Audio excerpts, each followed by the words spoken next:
ನರೇಂದ್ರ ಮೋದಿ ಮಾತನಾಡಿದ್ದಾರೆ ರಾಷ್ಟ್ರವನ್ನು ಉದ್ದೇಶಿಸಿ. ಅದರ ಬಗ್ಗೆ ಒಂದು ಬ್ರೇಕಿಂಗ್ ನ್ಯೂಸ್ ಇದೆ, ಬನ್ನಿ ನೋಡೋಣ.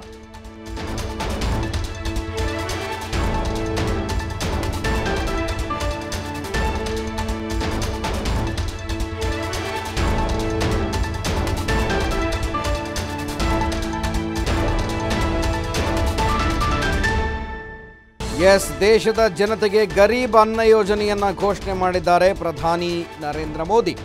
5 ತಿಂಗಳ ಕಾಲ ಜುಲೈನಿಂದ ಹಿಡಿದು ನವೆಂಬರ್ವರೆಗೂ ಕೂಡ ಈ ಒಂದು ಅನ್ನ ಯೋಜನೆಯನ್ನು ಜಾರಿಗೊಳಿಸಲಾಗಿದೆ. ಪ್ರತಿ ಕುಟುಂಬದ ಸದಸ್ಯರಿಗೆ 5 ಕೆಜಿ ಅಕ್ಕಿ ಅಥವಾ ಗೋಧಿ ಮತ್ತು 1 ಕೆಜಿ ಬೇಳೆ, ಒಂದು ರಾಷ್ಟ್ರ ಮತ್ತು ಒಂದು ರೇಷನ್ ಕಾರ್ಡನ್ನು ಜಾರಿಗೆ ತರೋದಕ್ಕೂ ಕೂಡ ಈಗ ಅದರ ವ್ಯಾಪ್ತಿಯಲ್ಲಿ ನಾವು ಸಾಗುತ್ತಾ ಇದ್ದೀವಿ, ಅದರ ಹಾದಿಯಲ್ಲಿ ಅಂತ. ಇನ್ನು ರೈತರು ಮತ್ತು ತೆರಿಗೆದಾರರಿಗೆ ಕೈ ಮುಗಿದು ಧನ್ಯವಾದವನ್ನು ತಿಳಿಸಿದ್ದಾರೆ ಪ್ರಧಾನಿ ನರೇಂದ್ರ ಮೋದಿ.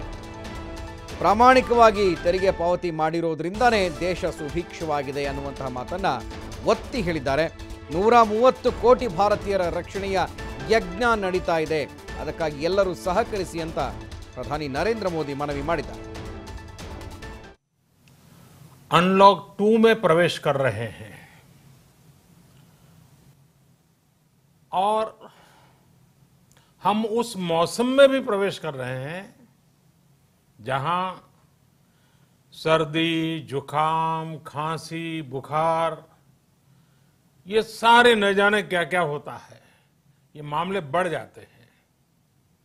ऐसे में मेरी आप सभी देशवासियों से प्रार्थना है कि ऐसे समय अपना ध्यान रखिए. साथियों, ये बात सही है कि अगर कोरोना से होने वाली मृत्यु दर को देखें तो दुनिया के अनेक देशों की तुलना में भारत संभली हुई स्थिति में है. समय पर किए गए लॉकडाउन और अन्य फैसलों ने भारत में लाखों लोगों का जीवन बचाया है. लेकिन हम ये भी देख रहे हैं कि जब से देश में अनलॉक 1 हुआ है, व्यक्तिगत और सामाजिक व्यवहार में लापरवाही जरा बढ़ती ही चली जा रही है. पहले हम मास्क को लेकर, 2 गज की दूरी को लेकर 20 सेकंड तक दिन में कई बार हाथ धोने को लेकर बहुत सतर्क थे. लेकिन आज जब हमें ज्यादा सतर्कता की जरूरत है तो लापरवाही बढ़ना बहुत ही चिंता का कारण है. साथियों, लॉकडाउन के दौरान बहुत गंभीरता से नियमों का पालन किया गया था. अब सरकारों को, स्थानीय निकाय की संस्थाओं को, देश के नागरिकों को फिर से उसी तरह की सतर्कता दिखाने की जरूरत है. विशेषकर कंटेनमेंट जोन्स, उस पर तो हमें बहुत ध्यान देना होगा.